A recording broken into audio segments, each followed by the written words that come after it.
JPSC की कार्यकारिणी को लेकर राज्य भर के अभ्यर्थियों का आक्रोश एक बार फिर उफान पर है। जेपीएससी द्वारा बहुप्रतीक्षित परिणाम की घोषणा में देरी को लेकर प्रतियोगी छात्र अब आर पार की लड़ाई के मूड में हैं। नाराज अभ्यर्थियों ने आज फिर जेपीएससी कार्यालय के समक्ष प्रदर्शन किया। छात्रों का कहना है कि लगभग 1 साल होने को है, लेकिन 11वीं जेपीएससी का रिजल्ट अभी तक प्रकाशित नहीं हो पाया है। ऐसे में अब हम लोग आयोग कार्यालय के समक्ष ही अनिश्चितकालीन भूख हड़ताल करेंगे। बताते चले कि जेपीएससी अभ्यर्थी पूर्व में भी अपनी मांग को लेकर आंदोलन करते रहे हैं। चाहे जेपीएससी का मामला हो, चाहे जेएससीसी का मामला हो, चाहे अन्य कोई परीक्षा हो, यहाँ पता नहीं रिजल्ट में इतना देरी क्यों करता है। असल में हमें जब लगता है ये सेटिंग गेटिंग करते हैं, पैसा लेकर यहाँ बहुत सेटिंग गेटिंग होता है। और अभी भी तो कितने लोगों पर केस चल रहा है भाई, सीबीआई का केस है, कितने लोगों पर सीबीआई का केस है, कैसे सेटिंग गेटिंग करके हो गए।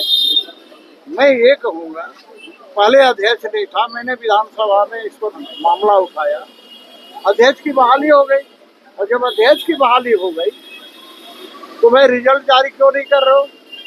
और प्रत्येक वर्ष रिजल्ट जारी होना चाहिए। आपका रिजल्ट जारी नहीं करते हो, 2-2 साल 3-3 साल लटका के रखते हो, तो छात्रों का भविष्य अंधकारमय हो जाता है। जो जेपीएससी के लिए तैयारी कर रहा है और यदि उसका उम्र सीमा पार कर जाएगा तो कहाँ नौकरी के लिए दर-दर भटकेगा। अरे भाई, ये सारे के सारे झारखंडी छात्र छात्राएं हैं, कोई विदेशी नहीं है, और जो विदेशी है उसको बाहर करो, लेकिन इनके भविष्य के साथ खिलवाड़ मत करो। तो मैं आपके माध्यम से जेपीएससी के अध्यक्ष एल ख्यांगते जी से आग्रह करूंगा कि आप इन शांतिपूर्ण छात्र और छात्राएं जो धरना दे रहे हैं, इनकी बातों पर विचार कीजिए। ये कोई हुड़दंगबाजी नहीं कर रहे हैं। अरे आपको देखिए ना, इस धूप में बैठे हुए हैं, आप इनको अंदर बैठाते, पूछते कि भाई क्या दिक्कत है, क्या आपकी समस्या है, आपकी बात तो सुनते और समाधान करते। भाई इनकी मांग तो इतना ही है, ये तो नहीं कह रहे कि हमको पास कर दो, ये तो कह रहे रिजल्ट जारी करो, सिर्फ रिजल्ट जारी करो। रिजल्ट जारी करने में भी ये दिक्कत, तो क्या मामला है। और सरकार के कानों पर जुड़ी रहती है। लेकिन अधिकारियों और सत्ता पक्ष का ये भी कहना है कि छात्रों का आंदोलन और विपक्ष का जो साथ मिलता है, कहीं ना कहीं बीजेपी का साजिश भी है। अरे भैया, एक बात बताओ ना, ये कोई बीजेपी के कार्यकर्ता है क्या? बड़े मूर्खाधिराज लोग हैं। मैंने कहा ना अभी कि जिसको जेपीएससी का full form Jharkhand public service commission नहीं आता है बोलने, ऐसे ही तो मंत्री बन के बैठे हैं ना। तो मैं ये कहूँगा कि मैं रांची का विधायक हूँ और रांची विधानसभा अंतर्गत कोई धरना प्रदर्शन जुलूस होता है तो मुझे बुलाते हैं, मैं जाता हूँ। सबसे आकर मिले थे और धरना पर आने के लिए आग्रह किया था, तब मैं आया हूँ।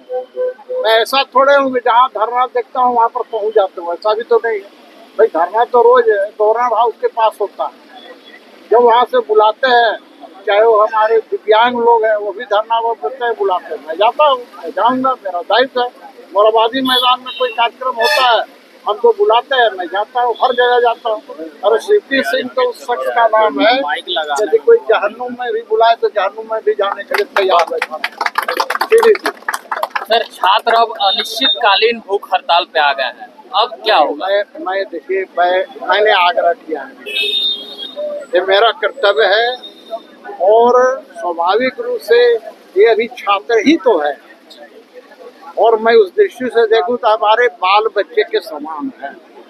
तो मैं यही कहूँगा कि भैया आमरण अनशन अनिश्चितकालीन धरना दो, लेकिन खा पी के धरना दो, जो खाओ, 2 रोटी खाओ, सूखा रोटी खाओ, लेकिन खा पी के धरना दो, क्योंकि ये सरकार गूंगी सरकार है, बहरी सरकार है।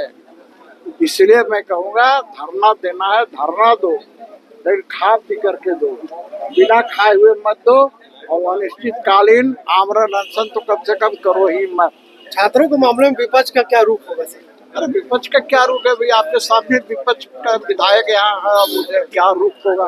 अरे भैया रुख, मैं इनके साथ समर्थन में हूँ, मैं इनके साथ कदम से कदम मिलाकर चलने के लिए तैयार हूँ, इनकी मांगे जाएंगी।